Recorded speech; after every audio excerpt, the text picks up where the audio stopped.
Bea Alonzo and Dominique Roque, hiwalay na nga ba?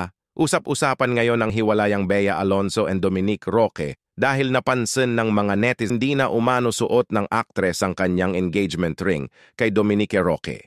Hindi ito ang pagkakataon na nakita ng mga tao sa social media, ang hindi pagsuot nito ng kanyang singsing dahil kamakailan lang ay dumalo ang aktres sa birthday ng anak ng kanyang kaibigan na aktres na napansin din ng netizen sa litrato na kanyang pinost.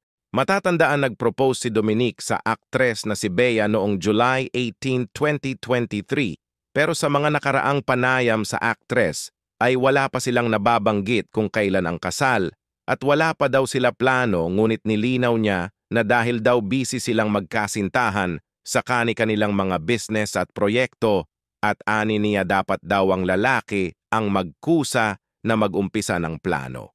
Ang mga tao ay tuloy sa pag-iisip ng kanilang hiwalayan nang mapansin nila na hindi na umano nag-like ang aktres sa mga post ng aktor sa Instagram, ganon din si Dominique.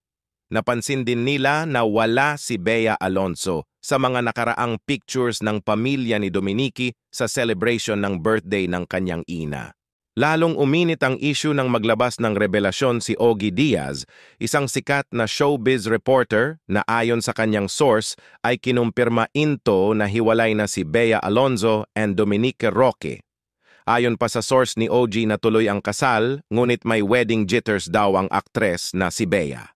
Ani ni Ogie ay sa September dapat ang kasal at gaganapin ito sa Madrid, Spain kung saan kailan lang ay naging residente na si Bea Alonzo. Isa pang dagdag ng kanyang source na si Dominique daw ay patuloy na sinusuyo hanggang ngayon si Bea.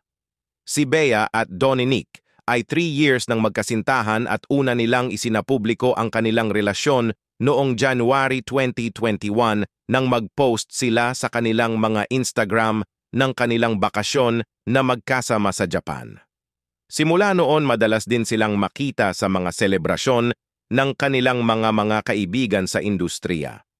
Matatandaan din kinwento ni Bea kung paano sila pinakilala ng kanilang mga common friends sa showbiz para kilalanin nila ang isa't isa, hanggat di pa nila kinukumpirma ang totoong estado ng kanilang relasyon.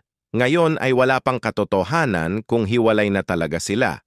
Kayo mga netizen, tingin nyo ba ay totoo ang usap-usapan?